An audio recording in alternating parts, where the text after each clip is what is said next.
Welcome to the session on Byzantine art.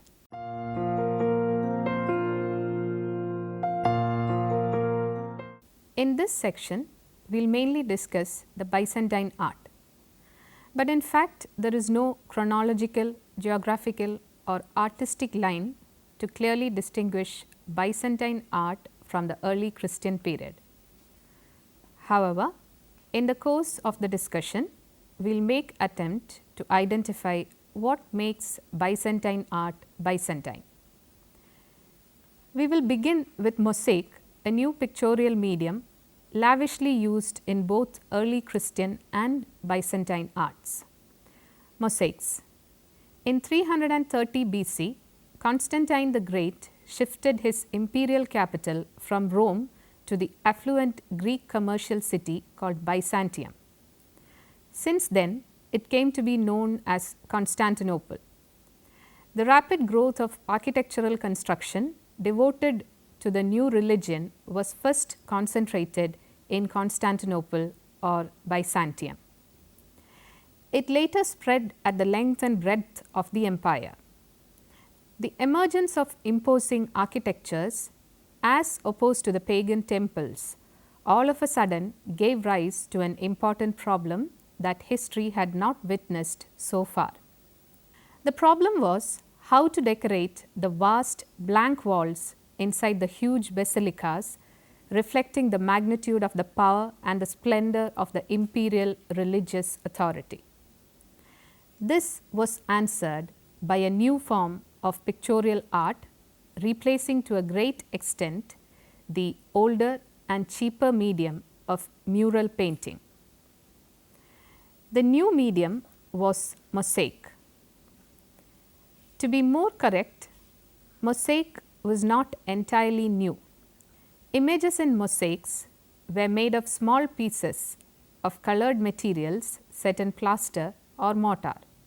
To decorate architectural surface, this was in vogue in Sumerian culture as early as 3rd millennium BC. The Greeks, particularly in Hellenistic period, used pebbles, but the Romans refined the technique by introducing small cubes of marbles called tesserae. This enabled the mosaic artist to make faithful copy of the painting as seen, for instance, in the Battle of Alexander. With a few exceptions like this, the Romans largely employed mosaics for floor decorations, in which a pictorial narrative on a specific theme was hardly portrayed. Considering this fact, we may note that the way in which the mosaics used in early Christian art strikes a different chord. The extensive and complex pattern of wall mosaics of early Christian period is in essence without precedent.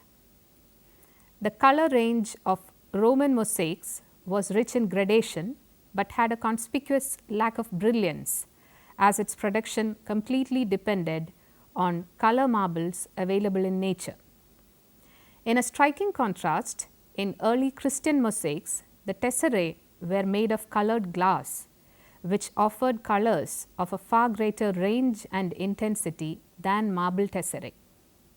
Each tesserae, set slightly tilted to one another, thus made itself capable of receiving even the dim light emanating from the traditional silver lamps and candles lit in the basilicas while Mass was conducted in night. This shiny glittering aspect of the skewed glass faces of the mosaic brings about the overall surface a shimmering immaterial screen rather than a solid continuous surface. These additional features of glass mosaic made itself an ideal and enduring medium reflecting early Christian architectural aesthetics well in tune with the imperial grandeur. The process of making glass tesserae involves painstaking work. Glass tesserae were made out of a compound of sand, soda or potassium lime with metallic oxide which determined hues. Hardened sheets of glass were cut into tesserae of approximately cubic shape. prepare gold mosaics, gold leaf was placed on a glass sheet and liquid form of glass was applied over it and heat applied to bond the glass layers, effectively embedding the gold leaf within glass. Equally painstaking was the setting of the tesserae on wall surface. Hundreds of thousands of tesserae were needed. They were made at the site where visual images in mosaics to be produced. The process usually began by applying multiple layers of plaster to a wall, and tesserae were laid into still fresh plaster, which allowed tesserae to submerge at least half the surface. As this complex process was labor intensive and so much time consuming, only a small section of the wall could be completed a day. By all means, mosaic production was a costly enterprise. It was 4 times more expensive than wall painting. But its durability and its colorful shimmering visibility in night came to justify its expense. At this moment, we have to look at one more problem that the world of Christianity once again confronted with. How to decorate the Christian basilicas mentioned above was not only a question related to the medium, but was also an equally significant question as to what to decorate with. Because here again, the issue of image worship that was condemned in the Bible caused very violent disputes. All devout Christians objected to large lifelike statues representing God or his saints being placed in the church. However, they thought of pictorial forms in different terms. Painting or mosaic was thought to be useful because they helped remind the faithful of the teachings they had received and kept the sacred memories alive. The western part of the Roman Empire upheld this view. Pope Gregory the Great of late 6th century AD was in line with this view. He argued that many members of the church remained illiterate, and for the purpose of teaching them these images were as useful as the pictures in a picture book are for children. Painting can do for the illiterate what writing does for those who can read, he said. Ever since, this interpretation was of immense importance for art, but the art implied in his view was of a special kind. Since the Christian messages to be easily communicated to the illiterate onlooker, the story had to be presented with a great deal of clarity and simplicity.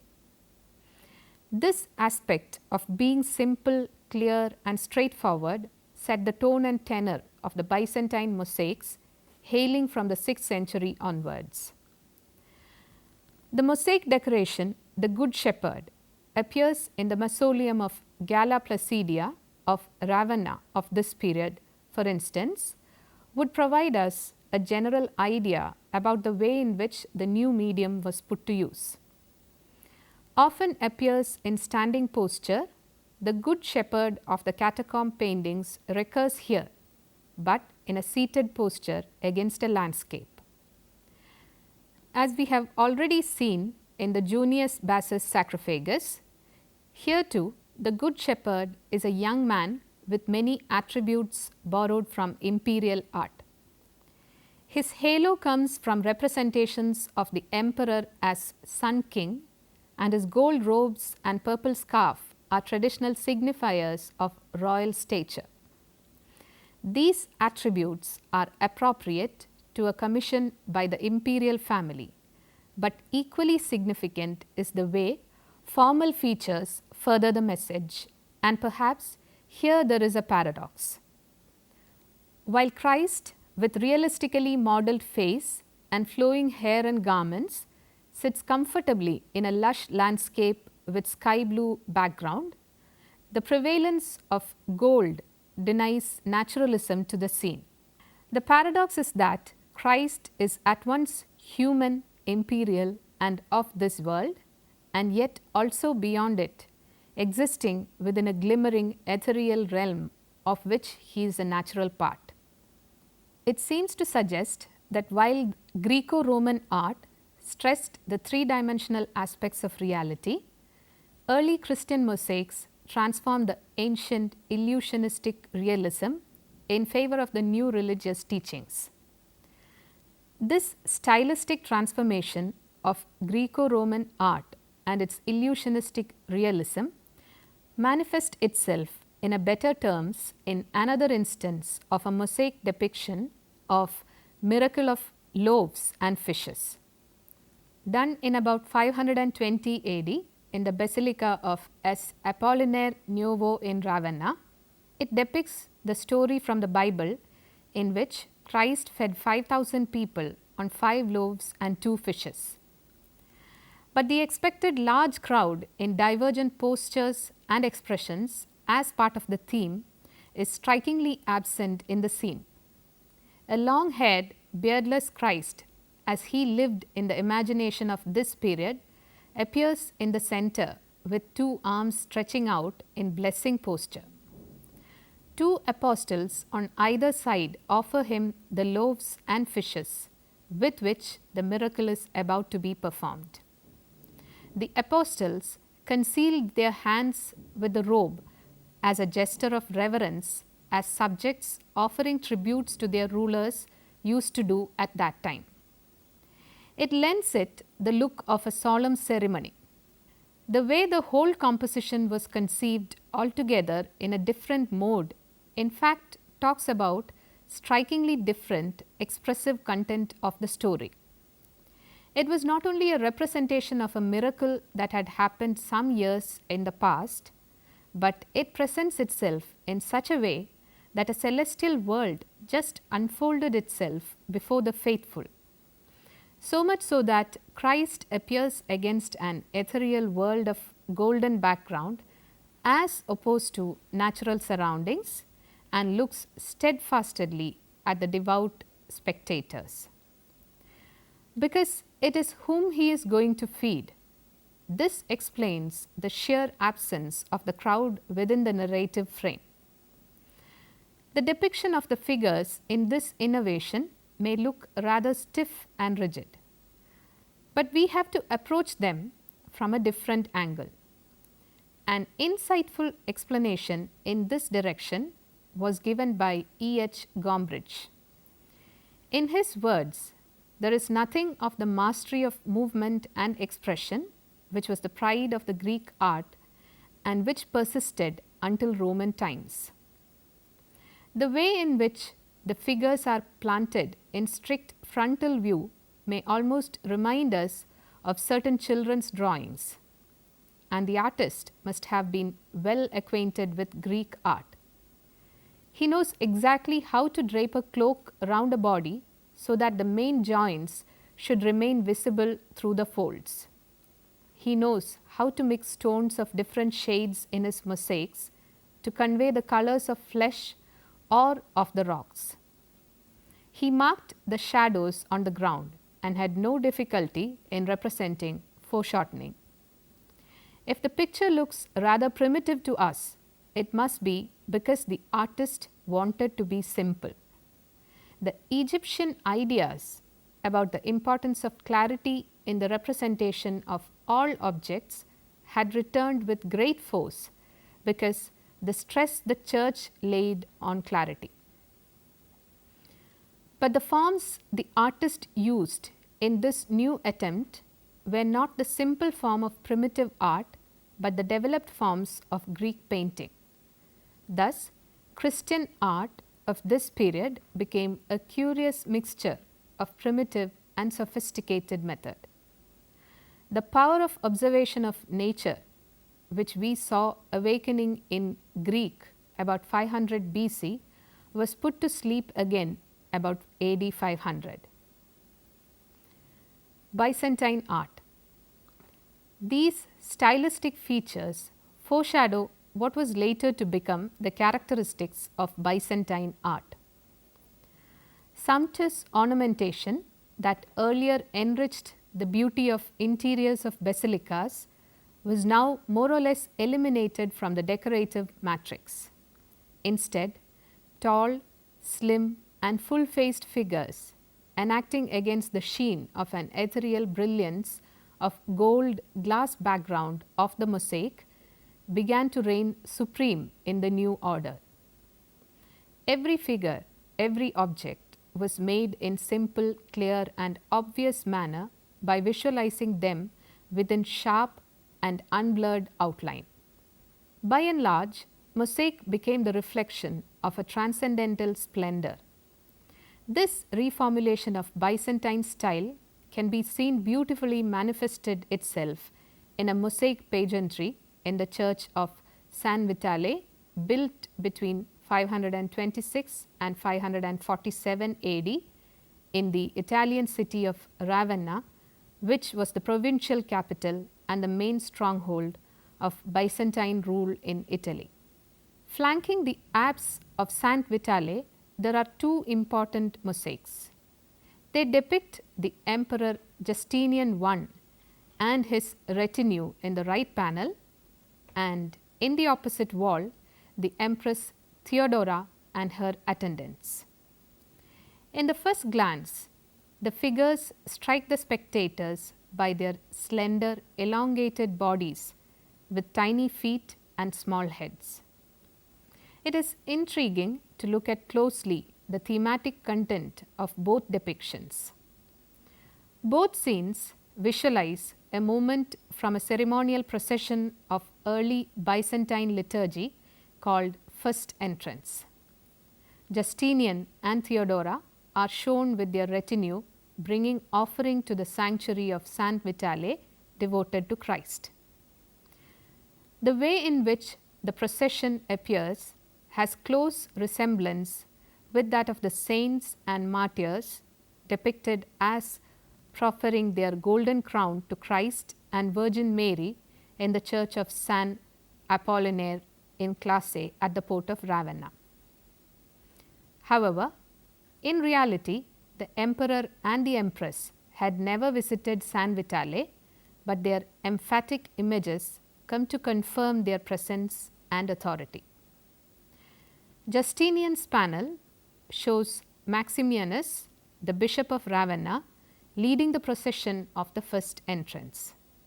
He is wearing a ritual attire, the episcopal stole and bejeweled cross. Two deacons accompany him, one carrying an incense burner and the other a bejeweled gospel book, which as a symbol of Christ and the word of God will be placed on the altar. Following him or walking side by him is Justinian, who is portrayed conspicuously by his crown, his halo and his purple drapery called chlamys. He holds a golden bowl containing bread which will be placed on high altar. He is immediately followed by Argentarius, who financed the building of San Vitale, on his left, and the general Belisarius, who recaptured Ravenna from the barbarians, on his right. In the extreme right, the emperor is accompanied by his bodyguards carrying a shield with the Chiro monogram, a combination of the first two letters for Christ in Greek, the language of early Christians. The opposite panel shows Theodora and her attendants entering one of the doors from the churchyards.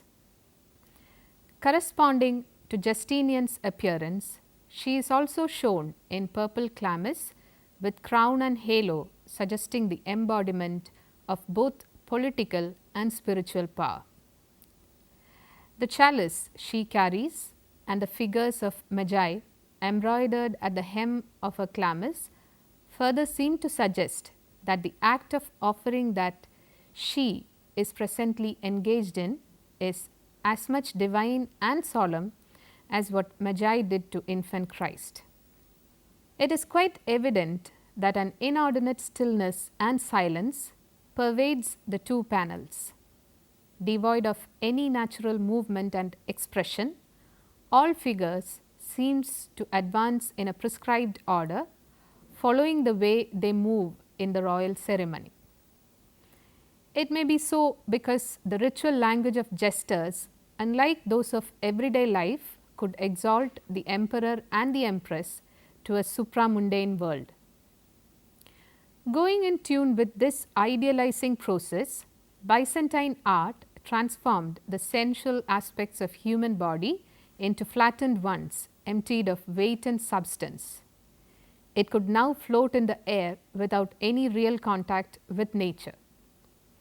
Probably this extra human quality causes the figures to cross their feet without crushing each other's toes, and instead of looking ahead of their way, they gaze straight at the spectator with their wide opened eyes, as if they are very conscious of being watched by the faithful. In spite of all attempts towards abstract principles and transcendental leaning that the Byzantine art had expressed, it is hard to deny all traces of inclination for naturalism. The portraits often appear as part of the rigid style of Byzantine compositions are astonishingly lifelike. Observing this stylistic disparity, Arnold Hauser says, "The harmonious way in which this conflict of styles is resolved is perhaps the most remarkable feature of this art.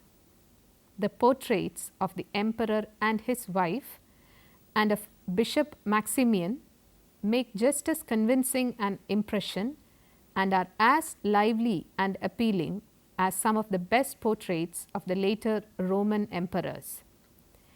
In spite of all stylistic limitations, it was apparently no more possible to abandon truth to life, at least in the portraits. Particularly in the portraits of well-known personalities, it was impossible entirely to ignore their personal characteristics. Manuscript illuminations. The rigid compositions and stylistic pattern identifiable with Byzantine art is hardly felt in the ivory carvings or in the illustrated books. Greco-Roman art still exerts a considerable influence on these small-scale art forms at this time. Moreover, we must note that it is during this time that miniature painting or book illustration first came to be an important art form. The term miniature derived from minium, a red pigment used to outline figures. One of the best examples of Byzantine miniatures is the Vienna Genesis, an illustrated page from which shows a biblical narrative of Jacob wrestling with the angel. Unlike the scenes depicted in the mosaics, a number of scenes of the story is narrated in a sequence along a U-shaped order in which progression in space corresponds with progression in time. This method is called continuous narration. Its root can be traced back to Egyptian and Mesopotamian art. Art after iconoclasm.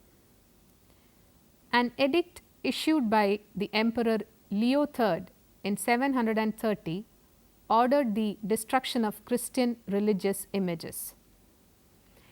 It gave rise to violent and continuous conflict between iconoclasts, icon smashers, and iconophiles, icon worshippers, that lasted for the next 113 years. Iconoclasts, in fact, were not against art, but against the production and worship of icon. Icon in Greek meaning images. While they were in political power, religious structures were richly decorated in mosaics with a set of secular themes from the Bible, like the Psalms of Solomon or beautiful description of a garden, and so on. However, the final defeat of iconoclasm was officially proclaimed in 843. Ever since, the mosaicists were engaged in the production of large, imposing figures of the Virgin Mary and Christ in an unprecedented grandeur. They appear in the high vaults of large churches like the Hagia Sophia in Istanbul or in the dome of the Church of Daphne near Athens. Mary, worshipped as Divine Mother over the centuries, now assumes more and more importance as a mother of mankind. She is represented as the Queen of Heaven enthroned on the cushions of Byzantine royalty. Similarly, a new tradition was introduced in placing Christ in the dome as the Pantocrator or the ruler of universe, which seems to reflect the triumph of the iconodules over the iconoclast. Image of Christ as such became normal in the Byzantine churches from now onwards.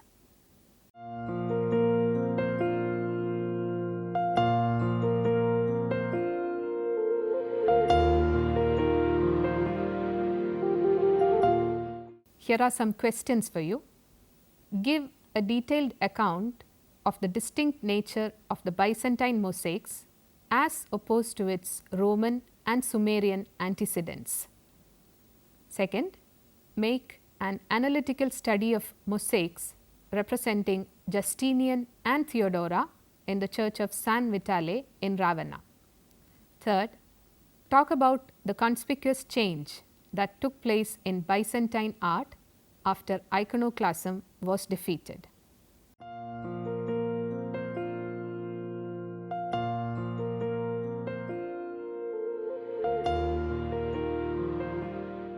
Here are some books for your reference. Hugh Horner and John Fleming, The Visual Arts, A History. Prentice Hall Inc., Englewood Cliffs, NJ 1984. E. H. Gombrich, The Story of Art, Phaidon Press, London. Penelope J. Davis, Walter B. Denny et al., Jansen's History of Art, The Western Tradition, 7th edition. Prentice Hall, NJ 2007. Paul Grossley, The Early Middle Ages in Dennis Hooker edited History of Western Art, Pipit Press, Box Tree Limited, London 1994. Arnold Hauser, The Social History of Art, Volume 1, Vintage Books, New York, 1985. Andre Grabar, Byzantine Painting, Historical and Critical Study, Skira Macmillan, London, 1979. Here we conclude this session on Byzantine art. We will meet again for another session. Till then, bye.